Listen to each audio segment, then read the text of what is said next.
Hello friends, आप सभी का स्वागत है आपके अपने यूट्यूब चैनल ज्ञान स्टडी 93 पर। आज हम हिंदी के 30 महत्वपूर्ण प्रश्नों पर चर्चा करने वाले हैं जो सीटेट प्रतियोगी परीक्षा के लिए अति महत्वपूर्ण है। तो आपके सामने पहला प्रश्न है, प्रथम भाषा अर्जन के लिए कौन सा सही है? आपके विकल्प हैं, यह प्राकृतिक रूप से अर्जित की जाती है, इसके लिए प्रशिक्षण की आवश्यकता है, इसके लिए औपचारिक निर्देश की आवश्यकता है, या बच्चे को सचेत प्रयास के पश्चात अर्जित होती है। इसका सही विकल्प है विकल्प नंबर 1, यह प्राकृतिक रूप से अर्जित की जाती है। अगला प्रश्न है, पियाजे के अनुसार बच्चे के समग्र बौद्धिक विकास के लिए आपके विकल्प हैं, भाषा की कोई भूमिका नहीं है, भाषा सबसे महत्वपूर्ण पहलू है, भाषा मात्र एक पहलू है, भाषा विकास का अंग नहीं है। इसका सही विकल्प है विकल्प नंबर 2, भाषा सबसे महत्वपूर्ण पहलू है। अगला प्रश्न है, नाम चामस्की के सिद्धांत के अनुसार हम सभी इस सहजात समझ के साथ जन्म लेते हैं कि भाषा कैसे कार्य करती है। आपके विकल्प हैं, संकेत भाषा, सार्वभौमिक व्याकरण, बुनियादी शिक्षा, व्यवहारिक ज्ञान। इसका सही विकल्प है विकल्प नंबर 2, सार्वभौमिक व्याकरण। अगला प्रश्न है, निम्नलिखित में से कौन सा क्रेसन के नेचुरल ऑर्डर हाइपोथेसिस का वर्णन करता है? आपके विकल्प हैं, भाषाओं के अंश अनुमान लगाने योग्य क्रम में अर्जित किए जाते हैं, अध्यापकों को प्राकृतिक ध्वनि संगत मौखिक भाषा का उपयोग करना चाहिए, पठन सामग्री प्रामाणिक होनी चाहिए, शिक्षण के दौरान प्रत्येक विद्यार्थियों की अधिगम शैली को ध्यान में रखना चाहिए। इसका सही विकल्प है विकल्प नंबर 1, भाषाओं के अंश अनुमान लगाने योग्य क्रम में अर्जित किए जाते हैं। अगला प्रश्न है, कौन से उपागम के अंतर्गत सावधानी पूर्वक चयनित और स्तरवार सामग्रियों का इस्तेमाल कर किया जाता है? आपके विकल्प हैं,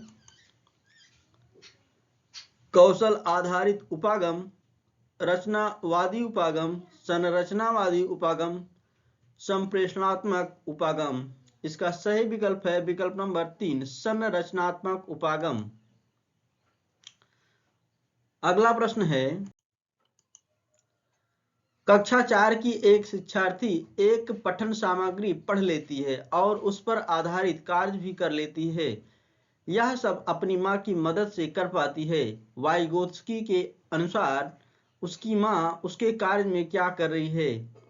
आपके विकल्प हैं, सहारा दे रही है, कोचिंग कर रही है, ट्यूटिंग कर रही है, प्रशिक्षण दे रही है। इसका सही विकल्प है विकल्प नंबर 1, सहारा दे रही है। अगला प्रश्न है,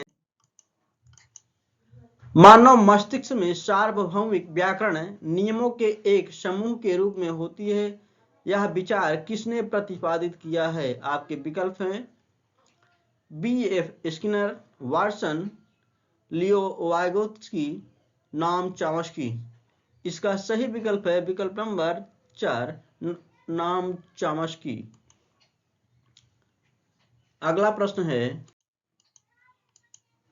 भाषा अधिगम में बोधगम निवेश का क्या अर्थ है? आपके विकल्प हैं, बच्चों को ऐसी भाषाएं अवसर उपलब्ध कराना जो उनकी भाषा से एक स्तर ऊपर है, बच्चों को लक्ष्य भाषा के अधिकतम अवसर उपलब्ध कराना, कहानी सुनाने के माध्यम से भाषा अधिगम को रोचक बनाना, कक्षा की दीवारों पर बच्चे की रचनाएं प्रदर्शित करना। इसका सही विकल्प है विकल्प नंबर 1, बच्चों को ऐसी भाषाएं अवसर उपलब्ध कराना जो उनकी भाषा से एक स्तर ऊपर है। अगला प्रश्न है, कक्षा में दिए गए कार्य के रूप में कक्षा 3 का गीत कुछ व्याकरणिक त्रुटियों के साथ लिखता है, निम्नलिखित में से कौन सी प्रक्रिया शिक्षक के द्वारा प्रयोग की जा सकती है? आपके विकल्प हैं, गलतियों पर लाल पेन से घेरा बनाकर उसके ऊपर सही रूप लिखना, गलतियों पर घेरा बनाकर बच्चों को उसे सही करने के लिए कहना, गलतियों को रेखांकित करना, गलती की प्रकृति लिखकर शिक्षार्थियों को उन्हें सुधारने के लिए कहना, बच्चे के प्रत्येक गलती 5 बार सही तरीके से लिखने के लिए कहना। इसका सही विकल्प है विकल्प नंबर 3, गलतियों को रेखांकित करना, गलती की प्रकृति लिखकर शिक्षार्थियों को उन्हें सुधारने के लिए कहना। अगला प्रश्न है, भाषा का व्याकरण कब सबसे अच्छा सीखा जा सकता है? आपके विकल्प हैं पठन सामग्री तथा संरचनाओं की पहचान को एकीकृत करके, व्याकरणिक संकल्पनाओं का अलग से अभ्यास करके, व्याकरणिक संरचनाओं को कंठस्थ करके, संरचनात्मक उपागम को अपनाकर। इसका सही विकल्प है विकल्प नंबर 1, पठन सामग्री तथा संरचनाओं की पहचान को एकीकृत करके। अगला प्रश्न है, लेखन की योग्यता में कमी जो विकृत हस्तलेखन से संबंधित है को क्या कहेंगे? आपके विकल्प हैं लेखन वैकल्प डिस्ग्राफिया, क्रिया वैकल्प डिस्प्रैक्सिया, गणना वैकल्प डिस्कैलकुलिया, वाचन वैकल्प डिस्लेक्सिया। इसका सही विकल्प है विकल्प नंबर 1, डिस्ग्राफिया। अगला प्रश्न है, मनुष्य भाषा अर्जन की क्षमता के साथ जन्म लेते हैं, यह कथन किससे संबंधित है? आपके विकल्प हैं वाइगोत्स्की, पियाजे, चामस्की, ब्रूनर। इसका सही विकल्प है विकल्प नंबर 3, चामस्की। अगला प्रश्न है, संविधान की 8वीं अनुसूची में शामिल है। आपके विकल्प हैं अवधी, नागपुरी, बोडो, राजस्थानी। इसका सही विकल्प है विकल्प नंबर 3, बोडो। अगला प्रश्न है, भाषा शिक्षा में समावेशन से क्या आशय है?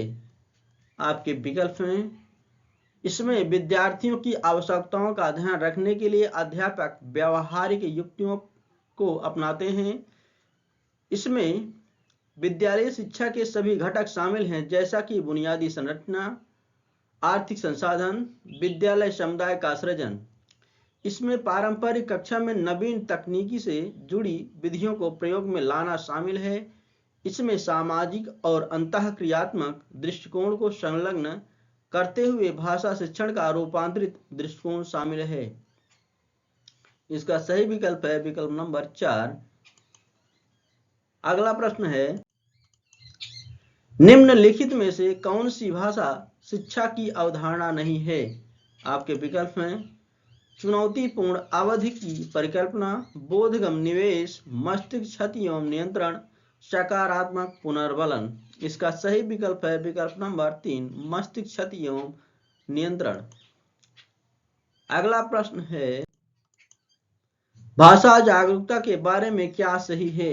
आपके विकल्प हैं इसमें संज्ञानात्मक रूप से लाभ है, इससे किसी प्रकार का कोई लाभ नहीं है, यह भाषा की व्याकरण को जानना है, यह निर्धारित अवधारणा है।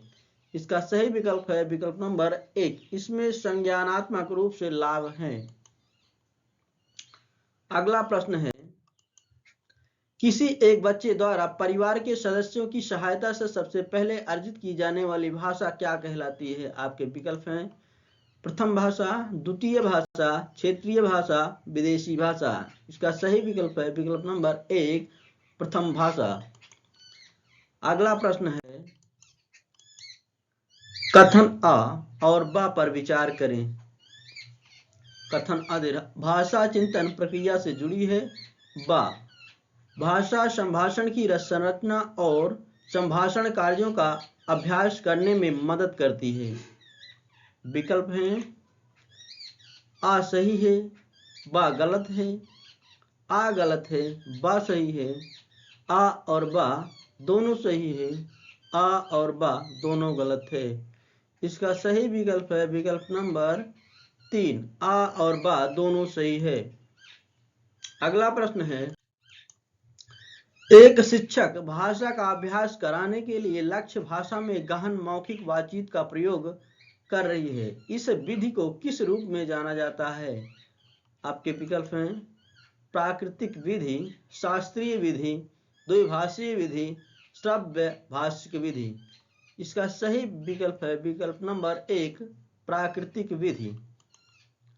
अगला प्रश्न है जीवा कुछ विशेष सूचना जानने के लिए कोई एक पाठ सामग्री पढ़ती है, इस प्रकार के पठन को क्या कहते हैं? आपके विकल्प हैं बारीकी से पढ़ना, सरसरी तौर पर पढ़ना, द्रुतगामी पढ़ना, गहन पठन। इसका सही विकल्प है विकल्प नंबर 1 बारीकी से पढ़ना। अगला प्रश्न है